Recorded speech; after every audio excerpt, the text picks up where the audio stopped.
ચૈત્યવંદન વિધિ વિચાર. દ્રવ્ય પૂજા કર્યા પછી ચૈત્યવંદન રૂપ ભાવ પૂજા અવશ્ય કરવી જોઈએ. દ્રવ્ય પૂજા સંયોગવશ હજી ઓછી વધતી થાય તો ચાલે, પણ વિવેકી આત્માઓએ ભાવ પૂજા તો સુંદર રીતે કરવી જ જોઈએ.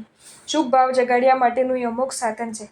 જેમાં દ્રવ્યની એટલે અષ્ટપ્રકારની પૂજા કરવા માટે દ્રવ્યોની પ્રધાનતા હોય એ દ્રવ્ય પૂજા ગણાય, અને જેમાં ભાવની એટલે કે સ્તમન આદિ વડે સંસારથી છૂટીને મોક્ષ પામવાની ભાવનાની પ્રધાનતા હોય એ ભાવ પૂજા ગણાય. દ્રવ્ય પૂજા પરિમિત ફળને આપનારી છે, જ્યારે ભાવ પૂજા અપરિમિત ફળને આપનારી છે. ઇચ્છિત ફળની પ્રાપ્તિ પણ ભાવ પૂજાથી થાય છે. ચૈત્યવંદન કરવા યથાક્રમે અને પોતપોતાને ઉચિત સ્થાને જ બેસવું જોઈએ. સૌથી આગળ સાધુ મહારાજ બેસે, તેમની પાછળ કંઈક અંતર રાખીને શ્રાવકો બેસે, તેમની પાછળ કંઈક વિશેષ અંતર રાખીને સાધ્વીજી મહારાજ બેસે, અને તેમને પાછળ છેલ્લે શ્રાવિકાઓ ચૈત્યવંદન કરવા બેસે.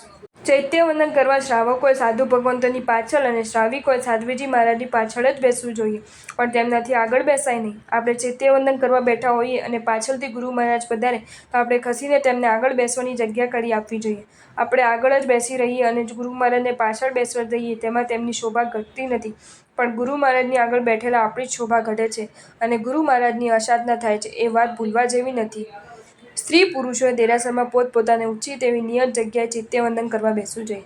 સાધુ મહારાજ અને શ્રાવકો ચૈત્યવંદન કરવા બેઠેલા ન હોય, તેમને બેસવાની જગ્યા ખાલી પડેલી હોય તો પણ બ્રહ્મચર્યની અમુક વાડનું પાલન પોતાને પણ થાય અને પુરુષોને પણ થાય. તે માટે સાધ્વી મહારાજ અને શ્રાવિકાઓએ પુરુષોની જગ્યાએ ચૈત્યવંદન કરવા બેસાય નહીં. તેવી જ રીતે પુરુષોએ પણ પાછળ સ્ત્રીઓની જગ્યાએ ચૈત્યવંદન કરવા બેસાય નહીં.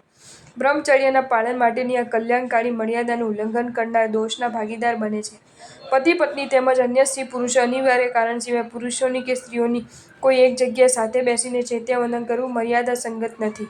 બ્રહ્મચર્ય વ્રતનું પાલન થાય અને પ્રભુજીનો વિનય સચવાય તે માટેની આ મર્યાદા છે. મર્યાદાનું ઉલ્લંઘન કરવાથી બ્રહ્મચર્યની અમુક વાડનો ભંગ થાય છે, તેમજ પ્રભુજીનો અવિનય અને અસાધના થાય છે.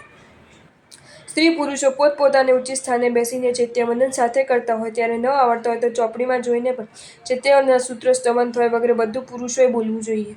અક્ષત પૂજા માટે ચોખા હાથમાં લઈને પ્રથમ સિદ્ધશિલાની ઢગલી કરવી, પછી જ્ઞાન દર્શન ચારિત્રની ઢગલી કરવી, ત્યાર પછી સાથિયાની ઢગલી કરવી.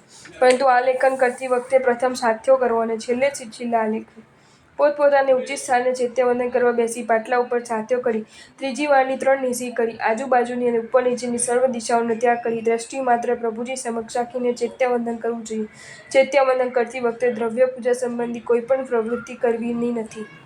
શુદ્ધ અને અખંડ ચોખામાંથી સાથિયો કરી લીધા પછી જ નીસી કહી 3 ખમાસના દઈ ચૈત્યવંદનના સૂત્રો બોલવાનું શરૂ કરવું જોઈએ.